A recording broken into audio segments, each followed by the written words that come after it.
একজন পুরুষ শুধু তার স্ত্রীর জন্ম দেওয়া সাপের ডিম ভেঙে ফেলেছিল, কিন্তু পরের মুহূর্তে এমন কিছু ঘটল যা সবাইকে স্তম্ভিত করে দিল। নারীটি বাধ্য হয়ে নিজের আসল রূপ প্রকাশ করলো, আর তখন উপস্থিত সবাই জানতে পারল সে আসলে এক মহাশক্তিশালী সাপ দেবী, যে এক অঞ্চলকে রক্ষা করে। সবাই অবাক হয়ে গেল, সে সত্যি সাপ দেবী। মানুষের হাতে এভাবে অপমানিত হয়ে সাপ দেবী অনুতপ্ত হলো। সে ভাবল এমন অন্ধ ও অকৃতজ্ঞ স্বামীকে বাঁচানোই তার সবচেয়ে বড় ভুল ছিল। 3 বছর আগে এই পুরুষটি ছিল এক পরাজিত সেনাপতি। মৃত্যুর মুখে দাঁড়িয়ে তখন সাপ দেবী তার পূর্বের উপকারের কথা মনে করে সাপ জাতির গোপন শক্তি দিয়ে তাকে বাঁচায়। সেই ঘটনার পর তারা একসাথে বসবাস শুরু করে এবং 3 বছর পর সাপ দেবী গর্ভবতী হয়ে সেনাপতির বাড়িতে আসে। সে ভেবেছিল এটাই হবে তাদের সুখের শুরু, কিন্তু একদিন স্বামী একটি অচেনা নারীকে বাড়িতে নিয়ে আসে এবং বলে সে নাকি সাপ দেবীর দূত, যে তাকে বহুবার যুদ্ধে বাঁচিয়েছে, তাই এখন সে তাকে প্রধান স্ত্রী হিসেবে গ্রহণ করবে। অথচ স্বামী জানতই না প্রতিবার মৃত্যুর মুখে পড়লে আসলে সাপ দেবী তাকে রক্ষা করত। সুযোগ নিয়ে সেই চতুর নারী নিজের কৃতিত্ব হিসেবে সবকিছু দেখিয়ে দেয়। একজন দাসী সত্য প্রকাশ করতে চাইলেও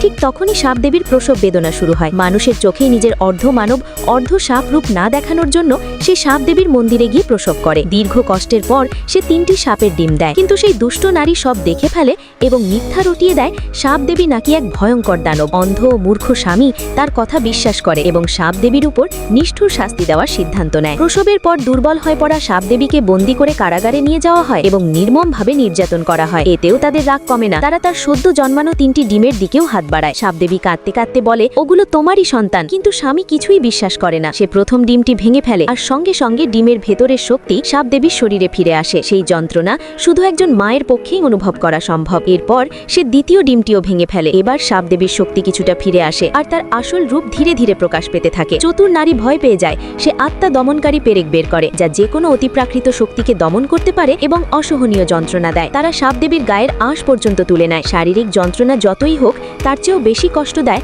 তার 2 সন্তানের মৃত্যু। অবশেষে তারা শেষ ডিমটির দিকেও হাত বাড়ায়, কিন্তু ঠিক সেই মুহূর্তে সাপ দেবী নিজের শরীর দিয়ে আঘাতটি আটকায়। ভয়ঙ্কর আঘাতে সে নিজের আসল রূপে ফিরে যায় এবং শেষ পর্যন্ত ধ্বংস হয়ে যায়। তবুও তারা থামে না। এই গল্পটি বিশ্বাস, ভালোবাসা আর বিশ্বাসঘাতকতার এক মর্মান্তিক কাহিনী।